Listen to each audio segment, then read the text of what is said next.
আমি ওনাকে একদিনই 10 সেকেন্ডের জন্য দেখেছি।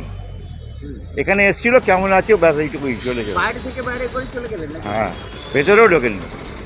যে সাধারণ মানুষের পাশে দাঁড়াবার দায়িত্ব তার, সে কি দাঁড়াচ্ছে না? মানে এটা আমার মতো ছোট মানুষের ওই বিচার করার ক্ষমতা নেই।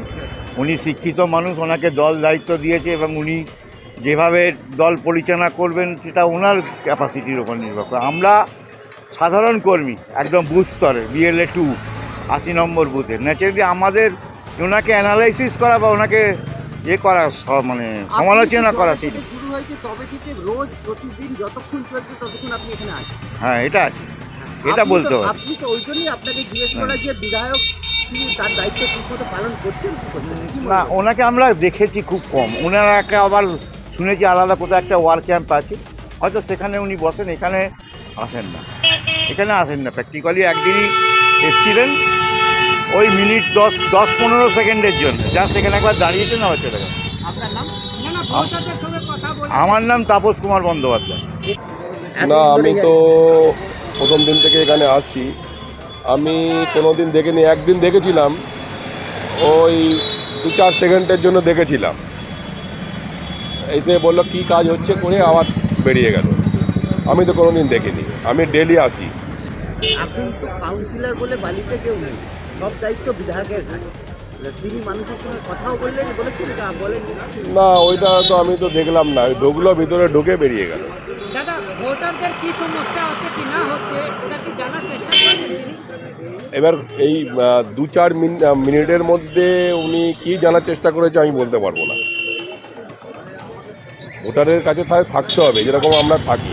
আপনি তো এখানকার নাগরিক, কি আপনার কি মনে হচ্ছে বিধায়ককে আসা দরকার ছিল? একদম জরুরি ছিল। একটা বিধায়ক যার দায়িত্বে আছে তার আসা তো জরুরি ছিলই।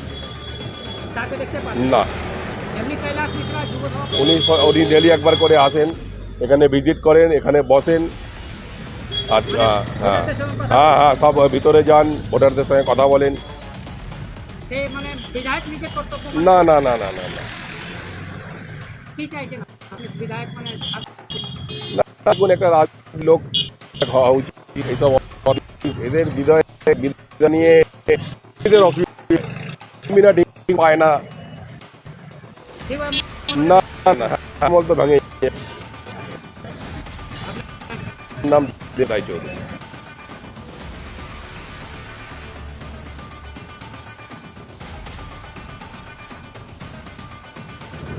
দেখুন, আমাদের নেতা অভিষেক ব্যানার্জি নির্দেশ দিয়েছিলেন এবং আমরা নভেম্বর মাস থেকে সেইটা শুরু করেছি।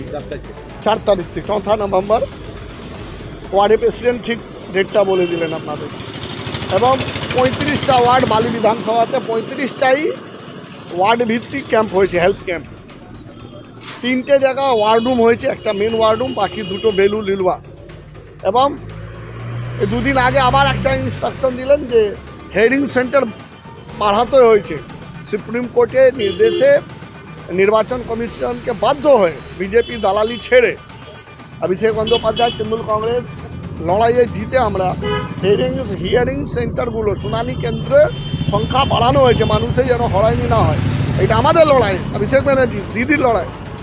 এবং সে সমস্ত হিয়ারিং সেন্টারে, এখন বসে আছি মিউনিসিপ্যালিটির সামনে, হিয়ারিং সেন্টার এখানে চলছে। এর আগে বেলুড়ে ছিলাম, তার আগে লিলুয়াতে ছিলাম। এই সমস্ত 4টে জায়গা ওয়ার্ড অফিসগুলোতে হিয়ারিং সেন্টার হচ্ছে। দলের তরফ থেকে ভাগ করে দেওয়া হচ্ছে ওয়ার্ডের সভাপতি, যুব সভাপতি, ট্রেড ইউনিয়ন, মহিলা, জেলা পার্টির সদস্য যারা আছেন, যুব, মহিলা, সমস্ত ক্যাম্পে আপনি সবাইকে দেখবেন। এটা দলের কাজ, দলের সমস্ত মানুষ থাকছেন, আমিও থাকছি বিশেষভাবে।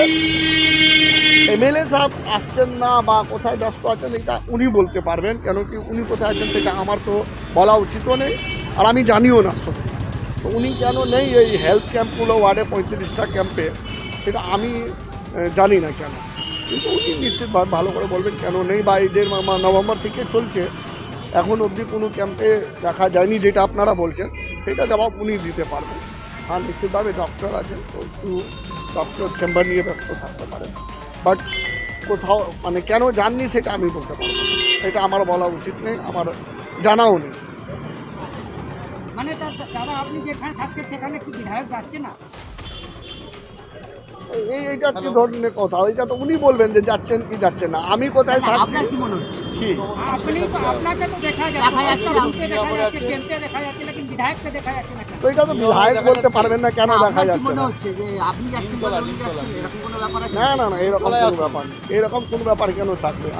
আমাদের দলের উনি বিধায়ক, আমার দলে আমি যুব জেলা সভাপতি, পালি থেকে কাউন্সিলর হয়েছিলাম। তো আমি এটা মনে করি না, আমার মনে তো এটা নেই, কিন্তু ওনার মনে কী হয়েছে সেটা তো উনি বলতে পারবেন, আমি বলতে পারি না। তো আমাদের খুব ভালো, আপনারা জানেন অভিষেক ব্যানার্জি নিজের মুখে বালি খুব ভালো কাজ হয়েছে, এসআইআরের নাম আছে খুব ভালো, সেগুলো তো অভিষেক ব্যানার্জি নিজে বলেছেন। তো নিশ্চিতভাবে দল ভালো কাজ করছে, দলের কর্মীরা ভালো কাজ করছেন, ব্লকের সভাপতি জেলা নেতারা ভালো কাজ করছেন, তখনই তো টপ 10 বা হাবড়া জেলার মধ্যে প্রথম নাম করলো বালি।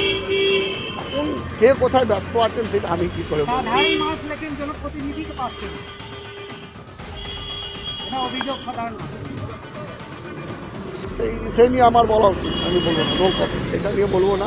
আমাদেরকে দলের কর্মীদেরকে পাচ্ছে, দলের সমস্ত কর্মী বুথ থেকে বিএলএ 2 থেকে ব্লকের সভাপতি অবধি সবাইকে পাচ্ছে সাধারণ এখানে একটা মানুষ। তো প্রশ্ন উঠবে, আপনাকে দেখা যাচ্ছে लेकिन জনপ্রতিনিধিকে দেখা যাচ্ছে না, বিধায়ক কি বলবেন এটা নিয়ে? তাহলে গোষ্ঠীদ্বন্দ্ব বলবেন এটা নিয়ে? কেন গোষ্ঠীদ্বন্দ্ব এটাতে কী আছে? এখানে কোনো বিধায়ক তো পাওয়া যাচ্ছে না।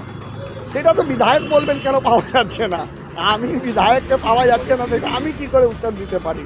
এটা তো বিধায়কই বলতে পারেন না যে উনি কেন নেই, কোথায় আছেন, কোথায় ব্যস্ত আছেন, কি আছে, আমি কি করে বলতে পারি? গোষ্ঠীদ্বন্দ্ব কিছু নেই, একদম নেই। বালি খুব এক হয়ে তৃণমূল কংগ্রেসের সমস্ত কর্মীরা এক টিম হয়ে কাজ করছে, আগামী দিনও করবে।